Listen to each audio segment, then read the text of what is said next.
اور عام طور پر زیادتی چونکہ مردوں کی طرف سے ہوتی، کبھی عورتوں کی طرف سے بھی ہوتی، میں تو دونوں کے لیے بات کر رہا ہوں۔ اس زبان کو میٹھا کرنا سیکھ لو۔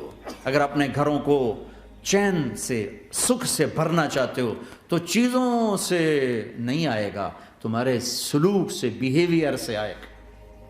اپنے سلوک اچھے کرو، اپنے رویے اچھے کرو۔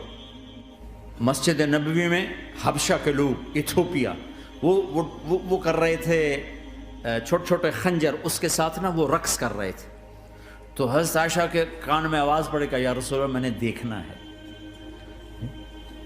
تو کوئی ہمارے ایسا ہوتا کہتا تو لایا نہیں کرتی، فضول کام دیکھتی، تو نبی کی بیوی کو چل بیٹھ قرآن پڑھ، چل مصلی پہ بیٹھ جا، چل تسبیح پڑھ۔ تجھے خیال کیسے آیا؟ دنیا میں دین مٹ رہا ہے، تمہیں خیال کیسے آیا کہ تو تماشا دیکھتی ہے؟ آپ نے کہا آؤ دیکھتے ہیں۔ خود آپ دروازے میں کھڑے ہو گئے اور عائشہ کو پیچھے کھڑا کر لیا۔ عائشہ رضی اللہ فرماتی میں آپ کے پردے میں کھڑی ہو کر میں دیکھتی رہی یہاں تک کہ آپ تھک گئے، ہمارے نبی تھک گئے، اور تھک کے نا کبھی یوں ہو جاتے، یوں ہو جاتے، ایک پاؤں کا سارا پھر کہنے لگے عائشہ بس نہ کریں۔ میں نے کہا نہیں ابھی میرا دل نہیں بھرا۔ کہا اچھا ٹھیک ہے۔ پھر کبھی یوں ہو رہے ہیں، کبھی یوں ہو رہے ہیں، کبھی یوں ہو رہے ہیں، کبھی یوں ہو رہے ہیں۔ حضرت عائشہ کہتے ہیں جب میں نے کہا بس، پھر آؤ واپس آ۔ یہ میرے نبی کی زندگی ہے۔ تم لان تان سے زندگی بنانا چاہتے، ساس سسر بہو پر بیٹے سے بھی زیادہ حق جتانا چاہتے۔ یہ عام معاشرے کی بات بتا رہا ہوں کہ بہت تباہی ہے۔ میں تو مسائل سن میں نے تو اب اس دفعہ یہ ارادہ ہے کہ اب میں فون چھوڑ دوں گا، نہیں رکھوں گا، کہ میرے اندر ہمت ہی نہیں رہی کہ میں گھروں کے مسائل، میرا کلیجہ پھٹنے کو ہو۔ ایسے ظلم ہیں، ایسے ظلم ہیں۔ ہمارا سسرالی معاشرہ بڑا ظالم ہے، بڑا ظالم۔ 99.99% ظلم ہے۔ یہاں آنے سے پہلے ایک بچی کی پنڈی سے اس کا فون آیا کہ سسرال نے کہا تھا بچی ہوئی تو طلاق دے دیں گے۔ بچی ہو گئی۔ میں نے ہاتھ جوڑے، پاؤں پکڑے، میرا کیا قصور ہے؟ اللہ کی تقدیر ہے۔ طلاق دے دی، نکال دیا گھر سے۔ حج میں 2 بچہ بچی ساتھ تھے ابھی میرے حج میں، تو 22-23 سال کا بچہ تھا، اتنی سال کی بچی تھی، تو وہ میرے ساتھ حج میں اکٹھے تھے۔ تو ہم عرفات میں تھے، تو وہ بچہ میرے پاس آ گیا اور کہا بس مولانا میں اپنے گھر سے بڑا تنگ ہوں اور میں نے فیصلہ کیا میں جاتے اپنی بیوی کو طلاق دے دوں گا۔ میں نے کہا شادی کتنا عرصہ؟ کہا 3 سال۔ میں نے کہا بیٹا ایسا نہ کرو، میں جب حج سے ہم واپس جائیں گے نا عزیزیہ میں، تو تم دونوں میاں بیوی میرے پاس آنا۔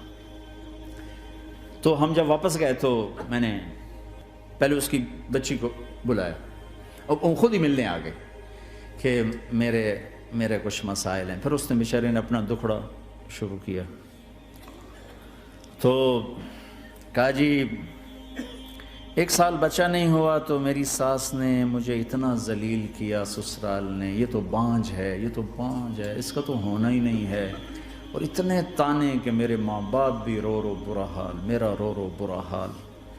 پھر آخر یہ ہوا کہ چلو میڈیکلی دیکھا جائے، ٹیسٹ کیا گیا تو فالٹ بچے میں نکلا، میں تو کلیئر تھی، تو پھر میری ساس کی ٹیپ بدل گئی۔ تو تقدیر ہے، تقدیر میں لکھا تھا ایسے ہی، تقدیر ہے، اب تقدیر آ گئی، اللہ کی رضا پہ رہا۔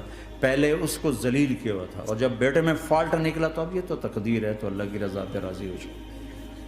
یہ چھوٹے چھوٹے مسائل۔ جب میں نے تھوڑی سی ان سے سٹنگ کی تو ابھی میں اس سے فون سے ان ٹچ ہوں کہ کہیں یہ پھر بے وقوفی نہ کر بیٹھے۔ کہا مولانا ہمارا گھر سکھی ہو گیا پر ماں باپ دونوں ناراض ہو گئے۔ میں نے ان کی ناراضگی کی فکر نہ کر، انہیں راضی کرنا تیرے ذمے، تیری بیوی کے ذمے نہیں ہے، تو اپنا حسن سلوک باقی رکھ۔ اس حد تک یہ ہمارے گھروں میں جو نہ جاننے کی وجہ سے دیکھو تمہارے یہاں ٹریفک کا سسٹم کتنا اچھا ہے، 10,000 گاڑیاں چل رہی ہوں، ٹریفک بلاک نہیں ہوتی، چل رہی ہوتی، چونکہ ہر آدمی اپنی لائن میں چل رہا ہے۔ اگر تم اپنی لائن میں رہو تو کوئی فساد ہی نہیں. جب تم اپنا بیریئر کراس کرتے ہو پھر فساد شروع ہو جاتا. تو بھائیو اپنے نبی کی زندگی سیکھو. ایک سارا کام، چھوٹا سا کام، زبان. غیبت چھوڑ دو، جھوٹ چھوڑ دو، گالی چھوڑ دو، تانا چھوڑ دو، طنز چھوڑ دو، برا بھلا کہنا چھوڑ دو، بلکہ حوصلہ افزائی کرو، تعریف کرو.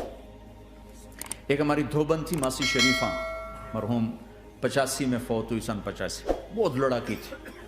تو وہ آگے ایک دن میری بہن کے پاس کہنے لگی بی بی میری یہ نوہ میں نال بڑا لڑتی آپ تھی، میں نے کوئی تویز دے ساریا میری یہ نوکر بن گیا.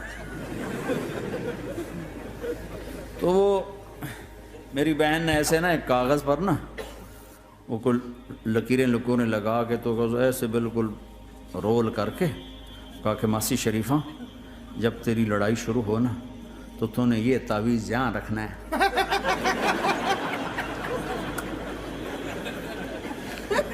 اور اس کو گرنے نہیں دینا. اگر یہ گر گیا تو بڑا فساد ہو جائے گا. اب کیا چکر تھا؟ چپ کرانا تھا اس کو، لڑائی تو ساری اس کی تھی. ہفتے کے بعد وہ آگے بی بی تو تا ایسا تویت دیتا ہے ساری لڑائی مک گئی. کیوں؟ جو ماسی شریفہ آپ چپ ہو گئی. یا وہ شروع ہوتا وہ ایسے کر کے بیٹھ جاتے، لڑائی ختم. تو میں سب کو یہ تعویذ دے کے جا رہا ہوں، جب تمہاری لڑائی شروع ہو تعویذ یہاں رکھ لینا، بولنا نہیں. دیکھنا چند دنوں میں تمہارے گھروں میں محبت کے پھول کھلیں گے. یہاں بہت زیادہ طلاق بڑھ چکی ہے، تھوڑے دنوں میں طلاق طلاق طلاق طلاق جو ایک دوسرے کی برداشت نہیں ہے. یہ میرے نبی کی زندگی ہے، برداشت کرو برداشت کرو برداشت.